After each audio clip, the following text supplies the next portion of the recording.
Bom dia, seja muito bem-vindo à Comissão Executiva. No último ano, todos os dias, 95 famílias deixaram de pagar empréstimos à banca, números que surgem numa altura em que a Troika tem estado a estudar o estrangulamento financeiro das famílias portuguesas e de que lhe damos conta em vésperas da chegada da Missão Internacional a Portugal para a terceira avaliação do Programa de Ajuda Financeira.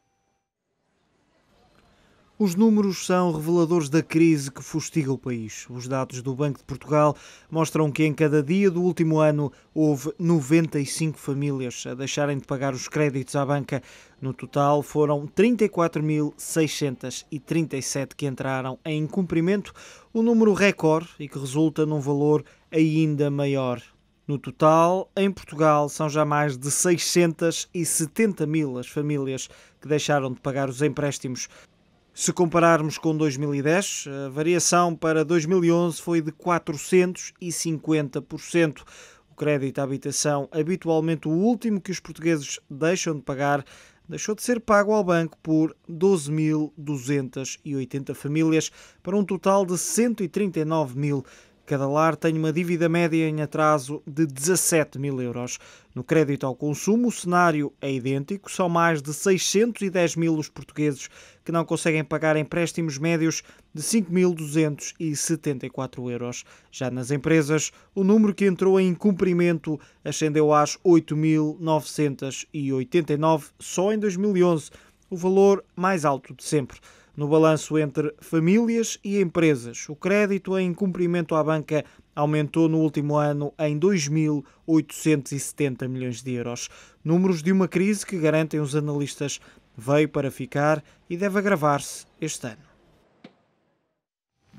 É o tema na agenda da Comissão Executiva, na véspera da chegada da Troika a Portugal para a terceira avaliação ao Programa de Assistência Financeira ao país. Hoje contamos com a análise de Neto da Silva, empresário, e também Vítor Scária, professor do ISEG. Aos dois agradeço a vossa presença nesta Comissão Executiva e começo por si. Neto da Silva, em 2011, ouvimos na peça, registrou-se um aumento de 450% no número de famílias em incumprimento e as empresas também em incumprimento atingiram o valor mais alto de sempre. Ainda recentemente a Troika esteve em Portugal a analisar a austeridade e o FMI, em particular, admitiu exageros na austeridade aplicada em Portugal e reconheceu mesmo a necessidade de se abrandar um pouco no que diz respeito ao ajustamento orçamental. Concorda? Eu concordo, claro, tudo o que seja diminuir o grau de dificuldade das famílias portuguesas, desde que nos permita sair desta crise, é sempre bem-vindo. Eu chamo a atenção para que este valor das 640 mil famílias, que já está desatualizado neste momento, obviamente, corresponde a 25% da população portuguesa. Se nós fizermos entre 3 e 4 pessoas por família, temos cerca de 2,5 milhões de pessoas que estão, portanto, que deixaram de cumprir as suas responsabilidades junto dos meios financeiros. E se tivermos em conta que as famílias apertam normalmente em tudo antes de deixar de pagar, por exemplo, a renda da casa ou a prestação da casa, nós temos uma ideia da dificuldade imensa em que as famílias portuguesas estão. Por outro lado, o ser humano tem uma grande capacidade de adaptação, mas tem muito maior capacidade de adaptação de uma forma relativamente isolada do que em sociedade. Isto quer dizer que Portugal tem dado mostras de um civismo e de uma capacidade de sacrifício que há muito tempo não se via, mas há limites para isto. E se, porventura, os próprios técnicos do Fundo Monetário Internacional admitem que há exageros, é evidente que esses exageros têm que ser temperados no interesse de todos. No interesse de todos, isto quer dizer, no interesse de todos os portugueses, no interesse das instituições financeiras, no interesse das empresas, porque se as famílias não tiverem rendimento disponível para gastar, obviamente a procura diminui de forma drástica, isso reflete-se na saúde das empresas, que a prazo podem encerrar, criando ainda mais desemprego e agravando a situação das famílias, e é no interesse também do Governo, na medida em que este Governo está a aplicar medidas extremamente difíceis de aplicar, e quanto mais suaves elas puderem ser, melhor, para que possa chegar a bom termo a sua ação. Mas o Primeiro-Ministro insiste em não reconhecer a necessidade de um ajustamento ou na alteração dos prazos. O Primeiro-Ministro está numa... Eu não acredito que ele não a entenda, mas o Primeiro-Ministro está numa situação... Mas uma coisa é entender, outra coisa é reconhecer publicamente. Está numa situação extraordinariamente difícil. Ele não quer, por certo... Isto é bom nós pormos na pele da pessoa que estamos a comentar.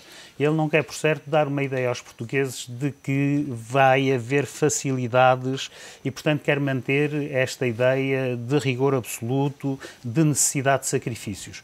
Mas é evidente que, na prática, ele vai ter que praticar uma política relativamente diferente, relativamente àquela que tem estado a praticar, que teve que ser feito, enfim, dentro deste quadro a que estamos todos habituados. Eu já aqui referi mais que uma vez que tenho graves objeções à forma como a economia de mercado está a tentar resolver esta crise contabilística.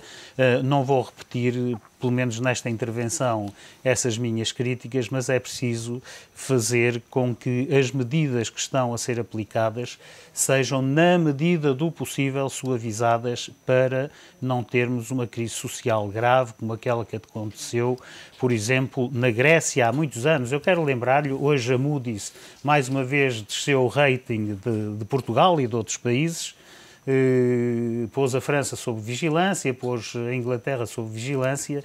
Eu quero chamar a atenção para o facto de, há uns anos atrás, há uns 60 ou 70 anos atrás, a Moody's ter baixado de uma forma drástica o rating da República Grega e isso ter tido como consequência uma tão grave situação social que os militares tomaram conta do poder na Grécia e, portanto, passou-se a uma situação não democrática com uma junta militar. Eu espero que a cegueira dos meios financeiros internacionais não se repita. A Moody's, nessa altura, pura e simplesmente disse que nunca mais dava rating a países, devido à consequência daquilo que fez, mas depois voltou a dar rating aos países e não aprendeu nada com a história.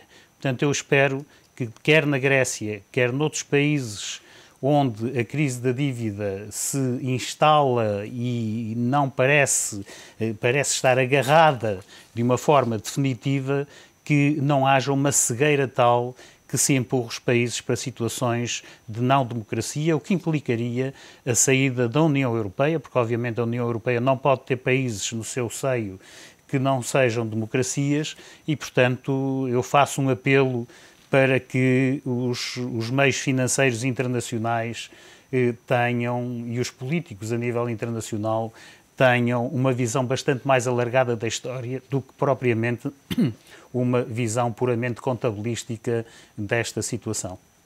Vítor Scária, Portugal está a andar muito depressa na implementação das reformas estruturais. Vamos separar as coisas.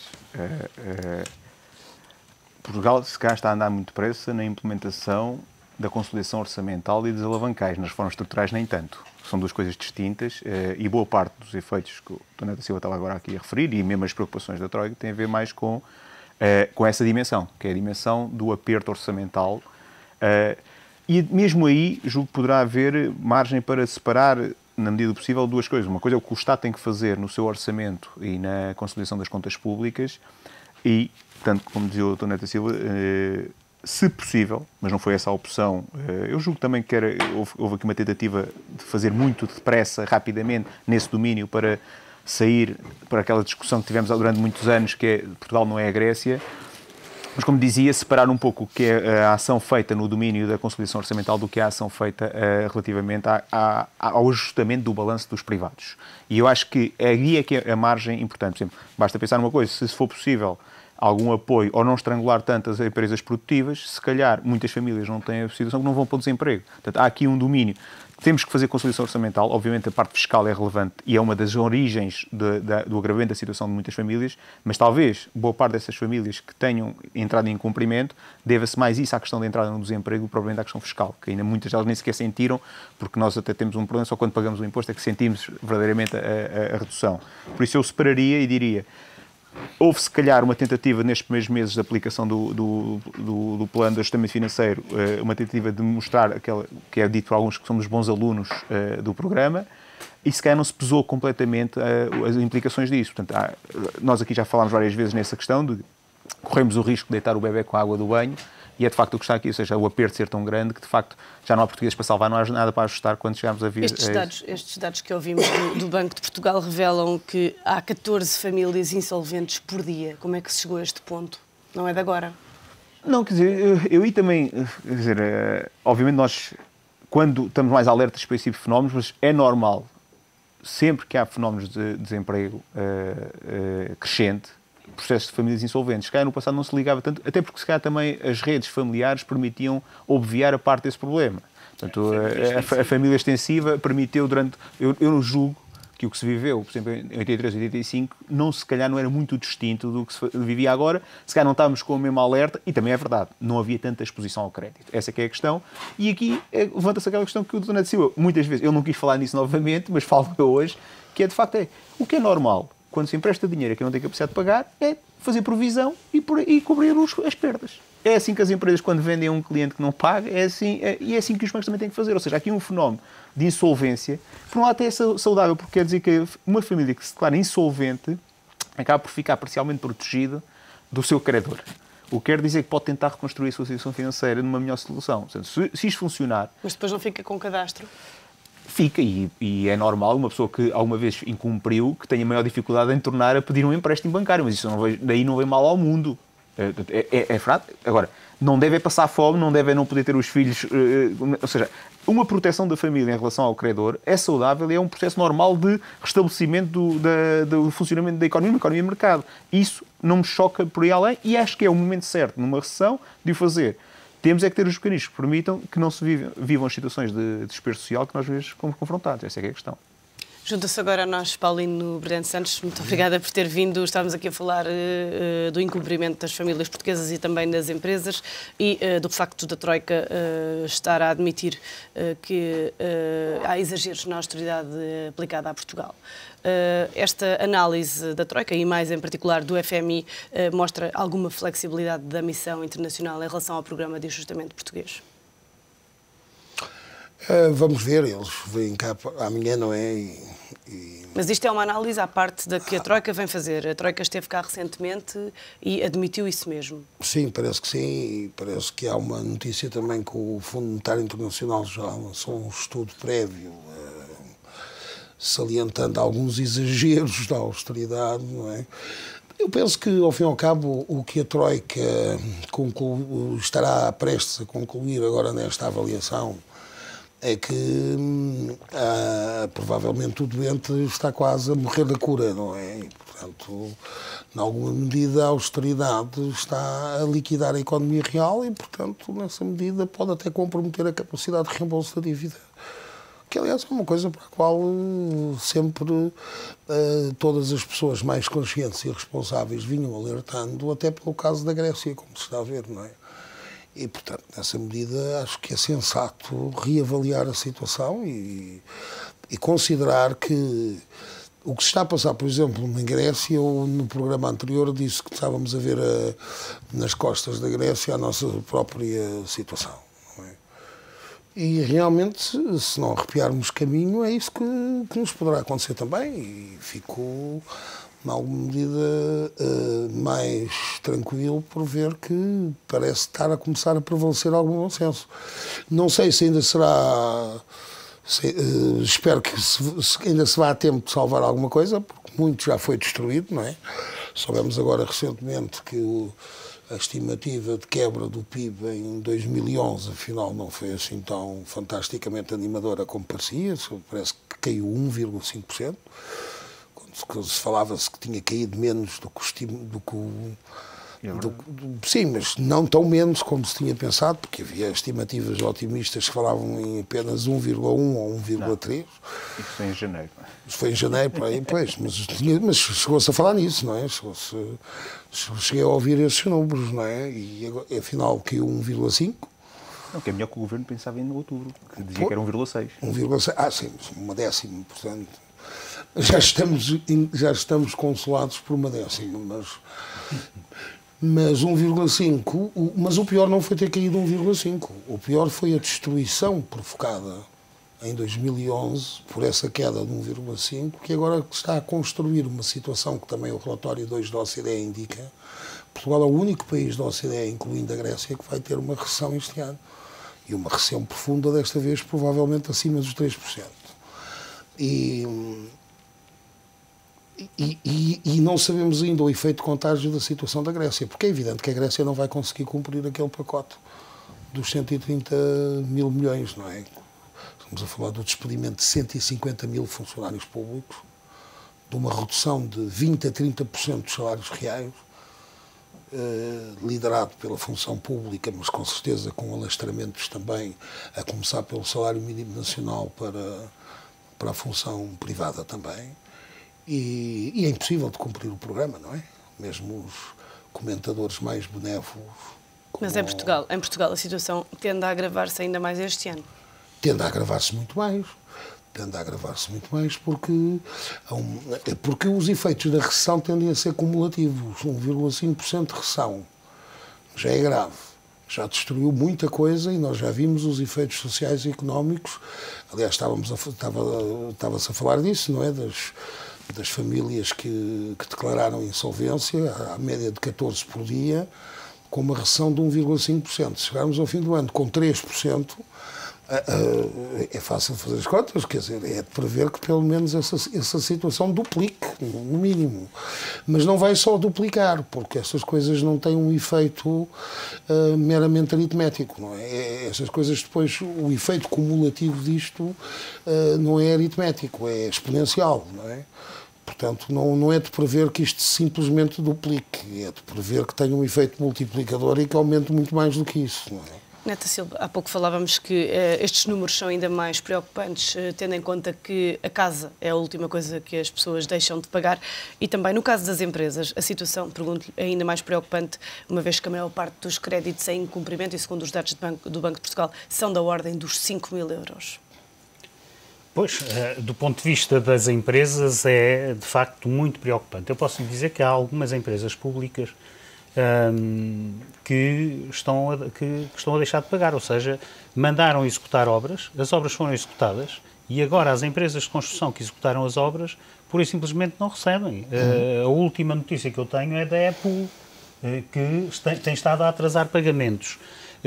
Juntando isto ao facto de a banca ter cortado drasticamente crédito, nós temos uma situação absolutamente explosiva, ou seja, aquilo que em ajustamento estrutural se chama destruição criativa não é o que está a acontecer. O que está a acontecer é a destruição de tudo. O que é bom e o que é mau.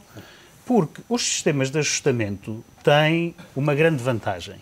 As empresas de má qualidade, mal geridas, financeiramente mal estruturadas, sem capacidade de penetrar mercados, a não ser mercados relativamente protegidos, acabam por desaparecer numa situação de dificuldade e de ajustamento estrutural.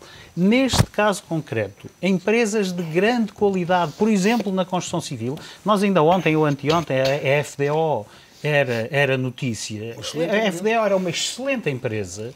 As empresas estão completamente, não é por serem de má qualidade, estarem mal geridas, estarem financeiramente desestruturadas, não. A Cerâmica de Valadares, quer os apertos da banca, mas aí conseguiram chegar a acordo. Que fechou, sim, está em situação periclitante e é uma excelente empresa. Quer a banca que fechou a torneira do crédito e do crédito de alimentação, não é tanto do crédito para investimento, é do crédito de alimentação, do funcionamento normal. O caso das garantias bancárias para as obras é um caso muito concreto.